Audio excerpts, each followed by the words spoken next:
What's up? My name is Deatrice, and I'm a disabled veteran looking to help other veterans getting their ratings up.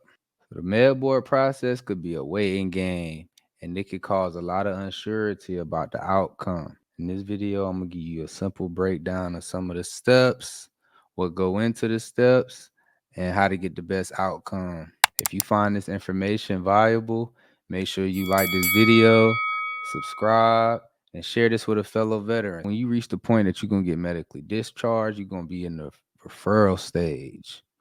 And this is pretty much when a specialist or a surgeon determines that, surgery might not help you, or, your conditions may not get better, and they recommend you to enter the IDES program. So right now, this is the timeline for the IDES process, which is the Integrated Disability Evaluation System process. All right, it's going to have your MEB board process, MEB process, transition process. And right now, they say it's taking about 180 days. Once you refer, your MSC going to help you fill out your claim. It's important that you fill out your claim correctly. And if you have issues with, maybe both knees, you use the word bilateral. If you already have a diagnosis for something, you want to make sure you annotate that. Your MSC will help you fill it out, make sure information is correct, but they won't necessarily go through your diagnosis and figure out everything that you need to put on your claims. You in the MEB board process, your claim not going to be officially filed until you get out, but you will fill out the documents, and then you'll receive some DBQ forms. The DBQ forms is like a questionnaire for each condition, and it's important that you explain things in chronological order and give, the 5 W's for your condition. What your condition is, how it happened, the treatment plan that you might have had, the medications that you took. You want to elaborate on how it's affecting your personal life and your professional life.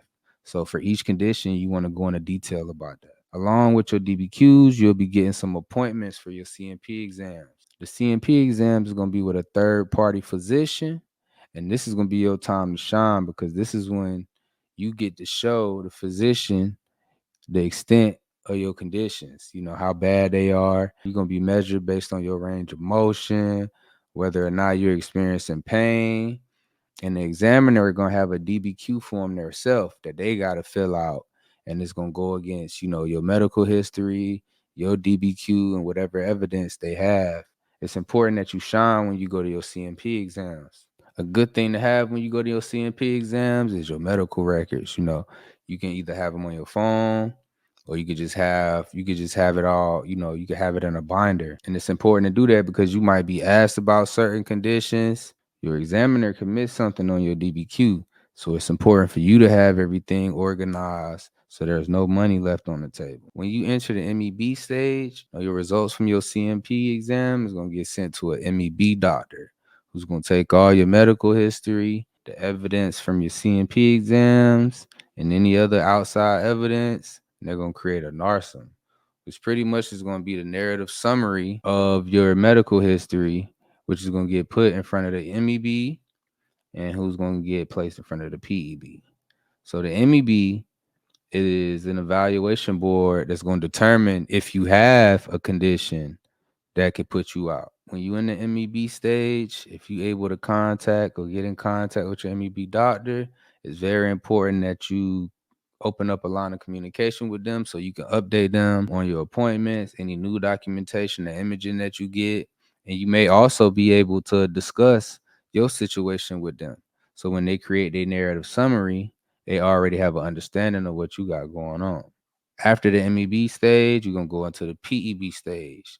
Now, the difference between MEB and PEB is the PEB is going to determine whether the condition that the MEB decided was made you unfit, the PEB is going to decide if that's going to get you out.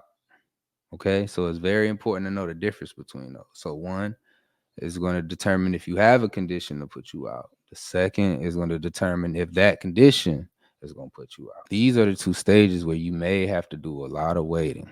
I went through the MEB board process in 2019, 2020 during the pandemic. A lot of people wasn't working, a lot of people wasn't going to work.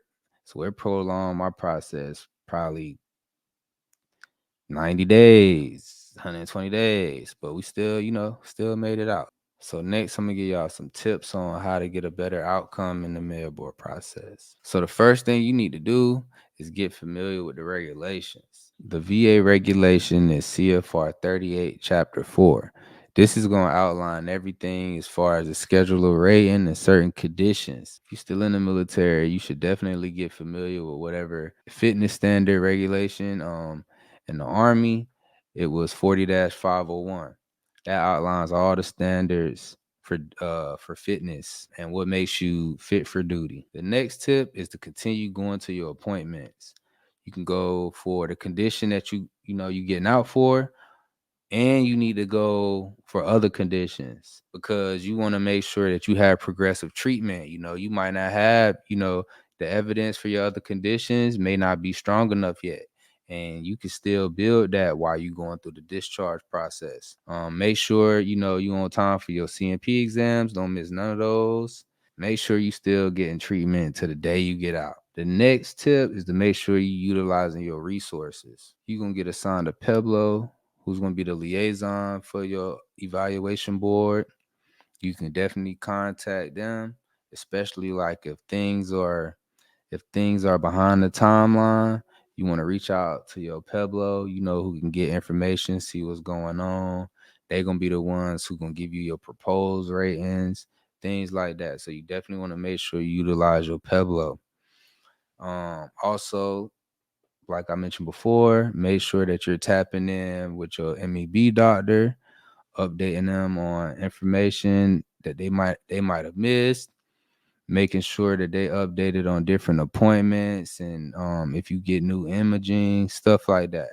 Because that narrative summary is important and it could make or break your claim. It can make and break your discharge. So yeah, knowing how to maneuver during the medical discharge is very important.